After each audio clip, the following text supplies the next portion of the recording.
요즘에는 어떨지 모르겠지만 제가 중학교 때만 하더라도 명절에 가족들끼리 모이면 어른들은 꼭 이 고스톱을 한 번씩 하고 넘어갔던 것 같습니다. 어린 시절 저도 세뱃돈을 가지고 사촌들과 이 내기 고스톱을 한 적이 있는데, 물론 점백 같은 그런 내기 고스톱은 아니고요.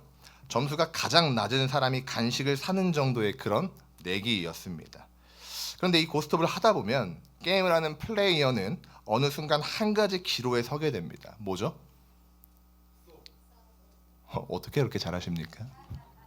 고 혹은 스톱, 그 기로에 서게 되죠. 그런데요, 이 너무 재밌는 것은요, 우리의 삶과 신앙에도 이 고 앤 스톱이 마주하게 된다는 겁니다. 오늘 본문에도 이 사실이 잘 나타나는데 이 본문을 같이 나누기를 소망합니다. 우리 함께 볼 하나님 말씀은요, 민수기 21장 1절부터 9절의 말씀입니다. 우리 이 말씀을 같이 교독하시면서 우리의 삶에 마주하게 되는 그 고 앤 스톱이 무엇인지 함께 나누기를 소망합니다. 민수기 21장 1절로부터 9절까지의 말씀입니다. 제가 한 절, 성도님들께서 한 절 교독하도록 하겠습니다. 제가 선독하도록 하겠습니다. 네겝에 거주하는 가나안 사람 곧 아랏의 왕 이스라엘이 이다림길로 온다함을 듣고 이스라엘을 쳐서 그중 몇 사람을 사로잡은지라. 이스라엘이 여호와께 선하여되 주께서 만일 이 백성을 내 손에 넘기시면 내가 그들의 성읍을 다 멸하리이다. 여호와께서 이스라엘의 목소리를 들으시고 가나안 사람을 그들의 손에 넘기심에 그들과 그들의 성읍을 다 멸하니라. 그러므로 그곳 이름을 호르마라 하였더라. 백성이 호르산에서 출발하여 홍해의 길을 따라 에돔 땅을 우회하려 하였다가 길로 말미암아 백성의 마음이 상하니라. 백성이 하나님과 모세를 향하여 원망하되 어찌하여 우리를 애굽에서 인도해 내어 이 광야에서 죽게 하는가? 이곳에는 먹을 것도 없고 물도 없도다. 우리 마음이 이 하찮은 음식을 싫어하노라 하매 여호와께서 불뱀들을 백성 중에 보내어 백성을 물리하심으로 이스라엘 백성 중에 죽은 자가 많은지라. 백성이 모세에게 이르러 말하되 우리가 여호와와 당신을 향하여 원망함으로 범죄하였사오니 여호와께 기도하여 이 뱀들을 우리에게서 떠나게 하소서. 모세가 백성을 위하여 기도하매 여호와께서 모세에게 이르시되 불뱀을 만들어 장대 위에 매달아라. 물린 자마다 그것을 보면 살리라. 함께 읽겠습니다. 모세가 놋뱀을 만들어 장대 위에 다니 뱀에게 물린 자가 놋뱀을 쳐다본즉 모두 살리라. 아멘. 오늘 본문에는 호르마를 점령한 이야기와 그리고 하나님의 심판 가운데 이스라엘 백성들이 불뱀을 마주하게 되는 그 본문이 기술되어 있습니다. 먼저 오늘 본문 1절에서 3절을 보니까요, 이스라엘이 호르마를 점령하는 사건이 등장합니다. 이 호르마는요, 이스라엘 백성들에게 굉장히 아픈 기억이 있는 장소입니다. 왜냐하면 민수기 14장을 보면 알 수 있는데, 민수기 14장 39절부터 45절을 보니까 이스라엘 백성들은 전쟁을 하지 말라는 하나님의 명령이 있었음에도 불구하고 자신들의 그릇된 열심과 아집으로 하나님의 명령을 무시하고 아말렉과 가나안을 상대로 전쟁을 일으키는 사건이 등장합니다.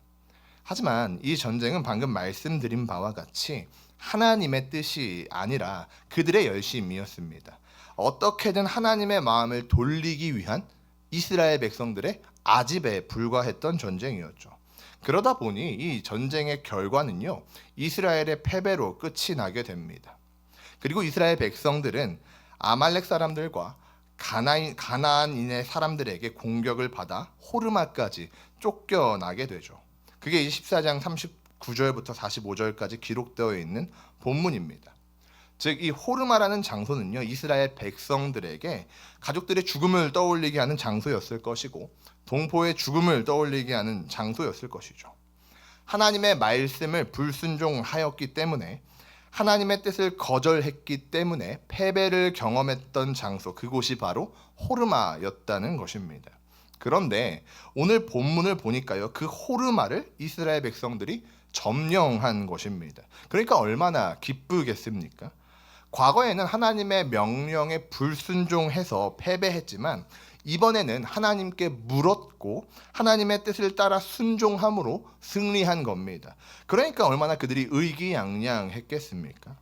하나님께서 패배의 아픔을 승리의 기쁨으로 바꾸셨으니 그들이 얼마나 기뻤겠습니까?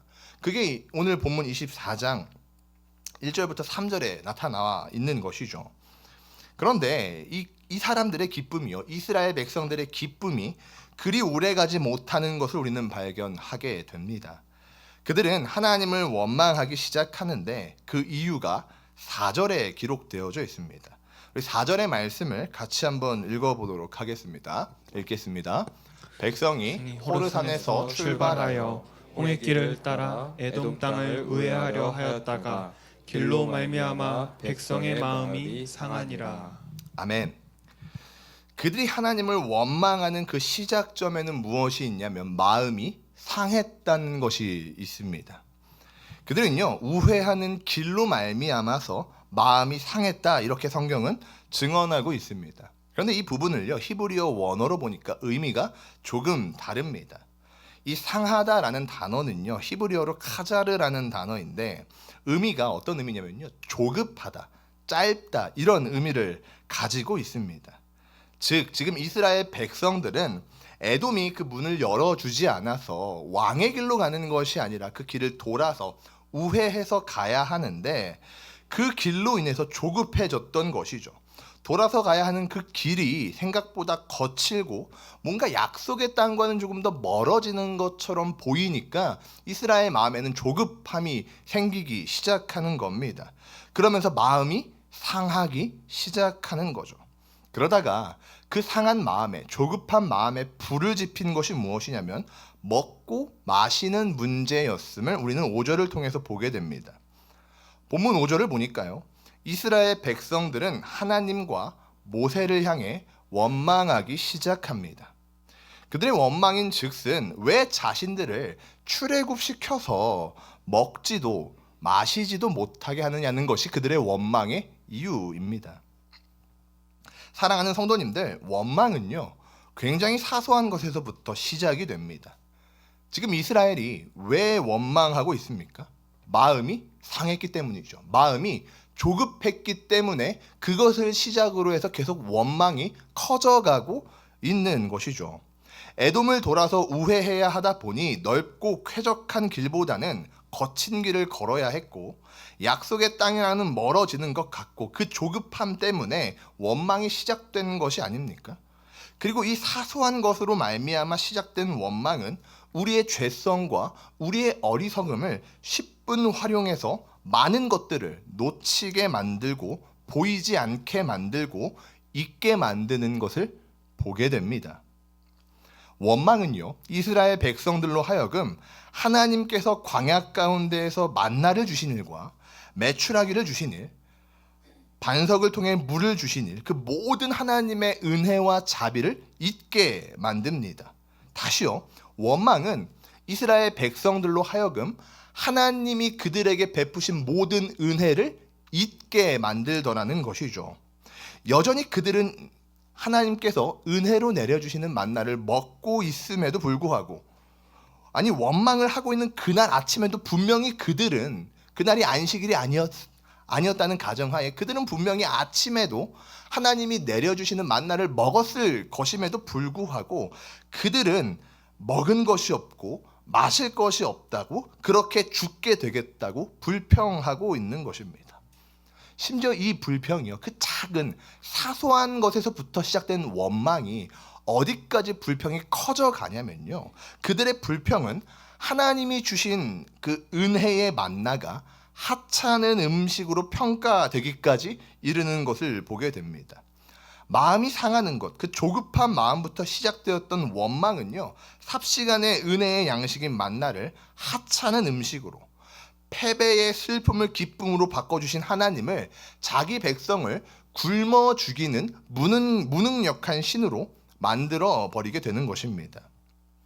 사랑하는 성도님들, 사람은요, 쉽게 하나님을 원망하게 됩니다. 왜냐하면요, 내게 주신 것을 바라보고 묵상하기보다 내게 없는 것에 더 주목하기 때문입니다.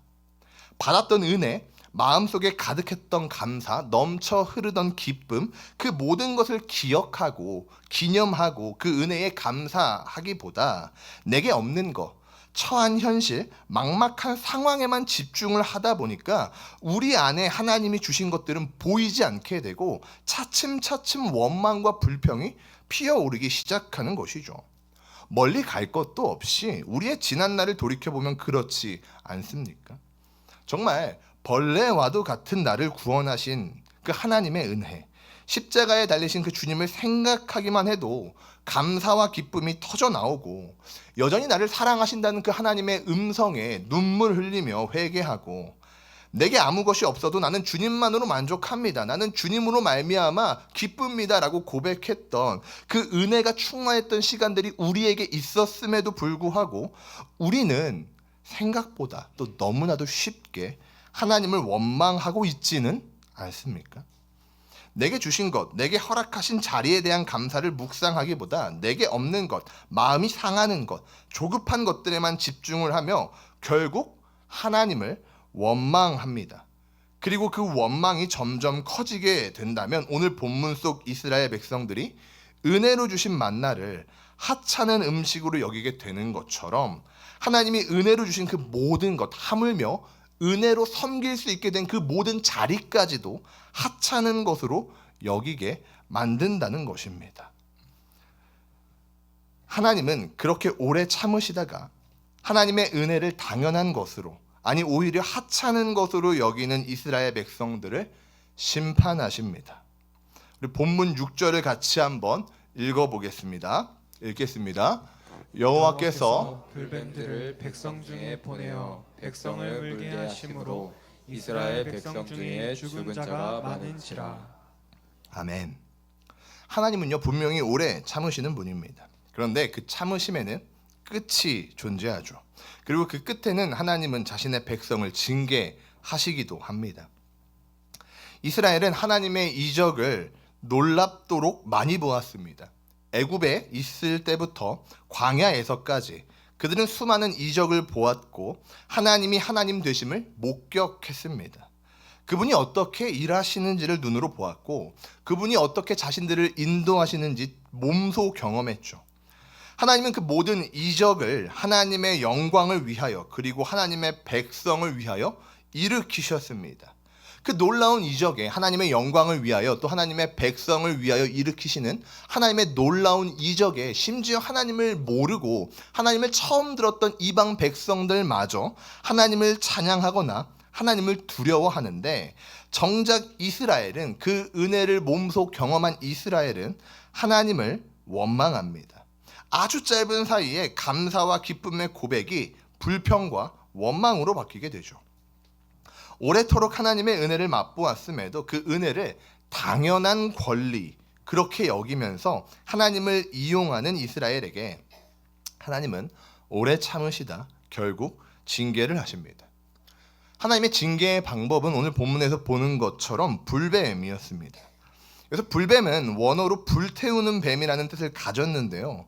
이 뱀의 종이 어떤 것인지는 명확하게 알 수 없지만 이 원어와 문맥을 통해서 추측해 보건대 아마도 이 뱀은요, 이 뱀에게 물리면 독으로 인해서 고열을 겪다가 죽었던 것으로 추측이 됩니다. 하나님은 그 뱀을, 독을 갖고 있는 그 맹독성 독사를 이스라엘 진영 가운데에 보내신 것이죠. 그리고 그 뱀에게 물린 사람들은 얼마 가지 않아 죽게 되었음을 성경은 이야기하고 있습니다. 뱀에게 물려 죽게 되는 사람들이 많아지자 백성들은 그제서야 모세를 찾아가서 회개하며 하나님께 자신들을 위하여 기도해 줄 것을 요청합니다. 그리고 모세는 그 요청을 따라서 기도하죠. 기도하고 하나님은 그 기도에 응답하사 그 문제를 타개할 방책을 가르쳐 주십니다. 하나님은 모세에게 불뱀을 만들어 장대 위에 달라고 말씀하십니다. 그리고 물린 자마다 그 장대 위에 매달린 뱀을 보면 살 것이다, 이렇게 성경은 이야기하고 있습니다. 사랑하는 성도님들, 이게 참 재밌지 않습니까? 이스라엘 백성들을 문 것은요, 그들을 문 것은 높은 확률로 맹독을 지닌 독사일 겁니다. 독사가 아니고서는 단순히 물었다고 해서 사람을 죽이지 못했겠죠. 그런데 그런 뱀에게 물린 사람을 치료하는 방법이 몹시 간단합니다. 하나님은 장대에 달려있는 놋뱀을 보면 된다고 말씀하시죠. 이게 너무 재밌지 않습니까? 아니, 솔직한 표현으로 좀 어처구니가 없기까지 합니다. 사람의 생각으로는 적어도 이 뱀에게 물렸다면 상식적으로 혹은 우리가 좀 납득할 만한 것은 약초를 뜯어와서 약초를 찧어가지고 상처에 바른다든지, 아니면 약초를 배 앞에서 다려가지고 먹게 한다든지, 그것도 아니면 지금 이 문제가 하나님 앞에서 범죄함으로 말미암은 하나님의 심판이니 회개하고 기도하는 방식으로 뭔가 이 문제를 해결해야 할 것 같은데, 하나님은 그런 것 없이 보라고 말씀하십니다.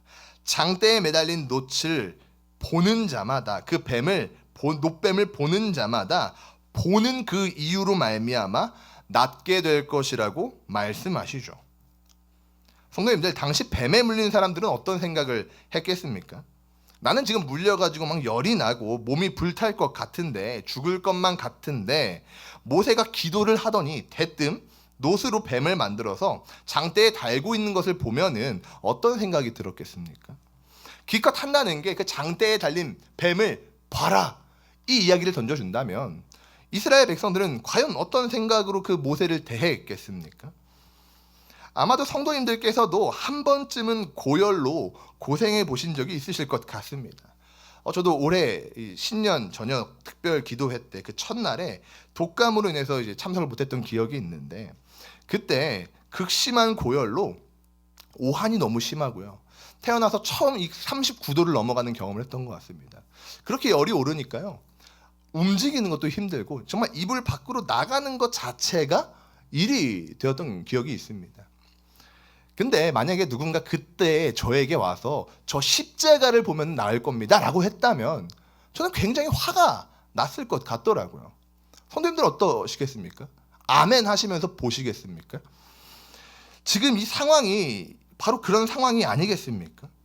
물린 사람들은 죽을 것 같고 실제로 죽어가고 있는데, 내가 물리지는 않았더라도 가족 중에 물린 자가 있는 사람들은 당장 내 가족이 죽어가고 있는데, 모세가 하고 있는 행동을 보면서 사람들은 모세가 제정신이 아닐 거라고 생각했을 겁니다. 어쩌면 분노가 치밀었을지도 모르죠. 눈물을 흘리면서 기도를 해주어도 모자랄 판국에 놋뱀을 만들고 그 놋뱀을 장대에 걸고 거기를 보면 살 거라고 하니 어이가 없었을 겁니다. 그런데요, 성도님들, 그 순간 이스라엘 백성들에게 고 스톱이 주어진 겁니다. 믿음으로 고를 선택해서 순종해서 볼 것인가, 아니면 스톱으로 그냥 무시하고 내가 이 방법을 타개할 다른 방책을 찾아낼 것인가, 그 고스톱에 놓여 있게 된 것이죠. 그들은 신앙의 기로에 선 것입니다. 이어서 9절을 보니까요, 뱀에 물린 자가 놋뱀을 쳐다본 즉 모두 살더라, 이렇게 성경은 기록하고 있습니다. 그런데 원어를 보면요, 그 의미가 조금 더 명확합니다. 원어를 그대로 직역하면 이렇습니다. 뱀이 사람을 물었을 때 그가 놋뱀을 보고 살았다. 다시요. 뱀이 사람을 물었을 때 그가 놋뱀을 보고 살았다. 이렇게 성경은 기록하고 있습니다. 그러니까 지금 이 문제는 각 개인의 신앙의 기로였음을 의미하는 겁니다. 더 직설적으로 말하면요, 그 자리에서 물렸던 모든 사람들이 살아났다, 그 의미가 아니라 그 자리에서 뱀에게 물렸을 때 놋뱀을 바라본 사람은 살았다는 겁니다. 즉, 바라보지 않은 사람은 살지 못했음을 전제하고 있는 내용이라는 것입니다. 신앙의 기로에서 고를 선택하여 모세의 말에, 더 정확하게는 하나님의 말에 순종하는 사람들은 보았던 그 이유로 나음을 입고 죽음의 문턱에서 살아남을 경험한 것이고, 그저 원망하며 스톱하여 나의 방법을 찾던 사람들은 고열 속에서 죽어갔던 것이죠. 사랑하는 성도님들, 신앙이 이런 것 같습니다. 인간의 논리로 완벽하게 설명할 수가 없는 문제죠. 심지어 때로는 이 신앙이라는 것은요, 인간이 볼 때에 인간의 이성으로는 말이 안 될 때도 있다는 것입니다. 왜냐하면요, 하나님이 사람과 다르기 때문인 것이죠. 그분은 우리의 논리 위에 계시는 분입니다. 누군가는 논리로, 이성으로, 때로는 과학으로 신앙을 파회하려 하고 하나님을 들춰내려 하고 하나님을 파악하려고 하지만 그것은 절대로 불가능한 일이죠. 왜냐하면 하나님은 우리의 논리, 이성, 과학을 사용하셔서 우리에게 스스로를 나타내시는 분이지 우리의 이성과 과학과 논리로 파악할 수 없는 그 모든 것 위에 계시는 하나님이시기 때문입니다. 사랑하는 성도님들, 개미가 아무리 탁월한 그들의 논리와 이성과 그들만의 어떤 과학으로 인간을 들춰내려 하고 파회하려 하고 파악하려 한다 한들 그것이 가능하겠습니까? 개미가 어떻게 사람이라는 존재를 완벽하게 이해할 수 있겠습니까? 그것은 불가능한 일이죠. 왜냐하면 사람이라는 존재는 개미의 이성, 논리, 그들만의 어떤 무언가 위에 존재하는 사람이기 때문에, 존재이기 때문이죠. 마찬가지로요, 하나님이 그러시죠. 하나님은 인간의 이성과 논리, 인간의 모든 과학 위에 존재하시는 것입니다. 그 모든 것들을 초월하여서 존재하시는 분이 하나님이시죠. 그렇기 때문에 우리는 하나님의 어떠함을 감히 모두 이해할 수가 없습니다. 하나님을 온전히, 완전히 이해하고 파악할 수가 없다는 말입니다. 그리고 그 말은 하나님의 명령 역시 우리가 온전히 파악할 수가 없다는 것입니다. 사람의 이성과 논리, 과학으로 하나님을 들춰내고 파악하고 파회하려 한다는 것은 불가능한 일일 뿐더러 무익한 일에 불과합니다. 그런데 신앙이라는 것은요, 그 하나님의 뜻을 따라 살아가는 것이고 그 하나님과 동행하는 일이 아니겠습니까? 그러다 보니 때로는 이 신앙이라는 것이 우리의 이성으로는 비논리적이고 비합리적이고 비과학적일 때가 있다는 것입니다. 더 정확하게는 이성을 초월하고 논리를 초월하고 과학을 초월할 때가 있다는 것이죠. 당장 오늘 본문에 등장하는 노뱀 사건 역시 그렇지 않습니까? 고열로 내가 혹은 나의 가족과 친구, 내게 소중한 사람들이 끙끙 앓고 괴로워할 때 목숨을 잃어가고 있는 그 절체절명의 상황에서 무언가를 하는 것이 아니라 그저 노뱀을 보라고 말씀하시는 것은 우리의 논리와 이성을 초월하는 사건인 것이죠. 그리고 그것을 보기만 했을 때에도 죽어가던 자가 살아난다는 것은 우리의 과학을 초월하는 일이 아니겠습니까? 그런데 하나님은 그렇게 모든 것을 초월하시면서 우리를 고스톱의 자리로 이끌어 가신다는 것입니다. 사랑하는 성도님들, 이스라엘 백성뿐 아니라 우리에게도 하나님은 그 고스톱의 현장으로 이끌어 가십니다. 많은 성도님들이 아시겠지만 이 노뱀이 무엇을 예표합니까? 바로 예수 그리스도의 사건을, 그 십자가 사건을 예표하는 것이 아니겠습니까? 노뱀과 같이 십자가에 달리신 예수를 믿는 자는 영원한 구원을 얻게 되고 십자가에 달리신 예수님을 믿지 않는 자는 영원한 심판을 받게 되는 것이죠. 똑같이 노뱀에 물렸는데 이제 노뱀에 물린 모두가 죽어야만 하는데 죽어가던 그 사람들 중에서 노뱀을 보는 사람은 죽음에서 남을 입는 것이고 보지 않는 자는 죽게 되는 것처럼 우리 모두가 그 죄라는 노뱀에게 물려서 죽어야만 하는 존재인데 십자가에 달리신 예수님을 보고 믿는 자마다 그 죽음에서 건짐을 받게 되는 것이고 믿지 않는 자는 믿지 않음으로 말미암아 죽는 것이 아니라 이미 죽어야 하는 그 존재에 있기 때문에, 그 위치에 있기 때문에 죽게 되는 것이죠. 노뱀은 그것을 예표하는 것입니다. 마치 노뱀을 물린 자가 불뱀에 물린 자가 노뱀을 보지 않음으로 죽게 되는 것처럼 이미 죄에 물린 자가 그리스도를 바라보지 않고 그리스도를 믿지 않음으로 죽게 되었다는 것이죠. 그 노뱀 사건은 이 예수 그리스도의 십자가 사건을 의미하는 것입니다. 사랑하는 성도님들, 이 십자가 사건은 노뱀 사건만큼이나, 아니 그보다도 더 말도 안 되는 이야기가 아닙니까? 창조주이신 하나님이 피조물을 구원하기 위해서 이 땅에 오셨고, 창조주이신 하나님이 피조물의 손에 죽음을 당한 사건이 바로 십자가 사건이 아니겠습니까? 예수님은 그 피조물을 구원하기 위해서 십자가의 보혈을 흘리셨습니다. 그리고 이제는 그 십자가에서 귀한 생명을 내어주신 그리스도를 믿는 자마다 구원을 얻게 되고, 믿지 않는 자는 영원한 심판에 처하게 되는 것이죠. 근데 사랑하는 성도님들, 이게 논리적으로 말이 되는 사건입니까? 상식적으로 이해할 수가 있는 영역입니까? 아니라는 것이죠. 절대로 불가능합니다. 오해하지 마시길 바랍니다. 신앙은, 믿음은 그저 덮어놓고 믿으라, 그 이야기를 말씀드리는 것이 아닙니다. 제가 청년부 사역을 하면서 청년들에게도 자주 이야기하고 교리 때도 늘 말하지만 저는 늘 물으라고 이야기합니다. 생각해야 하고 물어야 하고 담임 목사님께, 저에게 질문하라고 이야기를 합니다. 제가 말씀드리는 것은 덮어놓고 그냥 믿어라, 그 이야기가 아니라, 때로는 하나님은 우리가 이해할 수 없는 위치에 계시는 초월적인 존재이시기 때문에 그분의 명령은 우리가 머리로 이해하고 연구하고 파악해서 순종하는 것이 아니라 믿음으로 순종해야 할 때가 있다는 것을 말씀드리는 겁니다. 사랑하는 성도님들, 신앙은 고 스톱의 영역인 것 같습니다. 노뱀 사건도 십자가 사건도 고와 스톱만 있을 뿐입니다. 하나님을 신뢰하고 믿음으로 가느냐, 아니면 그저 불신으로 멈추느냐. 말씀을 맺으려 합니다. 사랑하는 강북우리교회 성도님들, 노뱀 사건도, 그리고 우리를 구원하신 십자가의 사건도 우리의 지식과 우리의 능력으로는 이해할 수가 없는 사건들입니다. 논리와 과학으로는 증명해낼 수 없는 영역이죠. 고열로 죽어가던 사람이 노뱀을 바라보는 것만으로 살아나는 것도, 창조주가 피조물을 위해 십자가에 달렸고 그 예수를 믿는 자만이 하나님의 영원한 나라를 소유할 수 있게 된다는 것도 사람의 논리와 이성으로는 설명할 수 있는 영역이 아닙니다.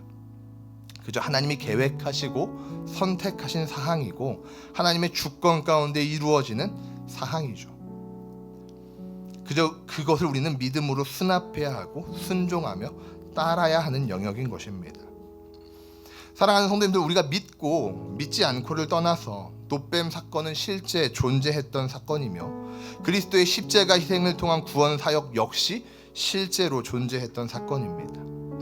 신앙은 그 실제를 따르는 일이지만 동시에 논리와 지식으로 완전히 이해할 수 없는 영역입니다.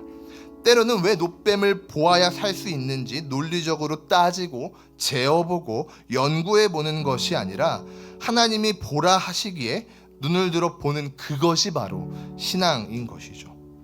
하나님이 그러라고 하시기에 믿고 보는 것, 그것이 신앙입니다. 그리고 우리는 그렇게 믿음으로 순종할 때 놀라운 하나님의 일하심과 구원을 맛보게 됩니다. 그렇다면 사랑하는 성도님들, 이 본문을 통해 우리 역시 자연스럽게 고와 스톱의 기로에 서게 됩니다. 사랑하는 성도님들, 우리의 선택은 무엇입니까? 하나님을 믿음으로 나아가는 것입니까? 아니면 나를 의지함으로, 내가 바라는 것을 주목함으로 멈춰서는 것입니까? 우리 말씀을 기억하면서 함께 찬양하고 기도하도록 하겠습니다.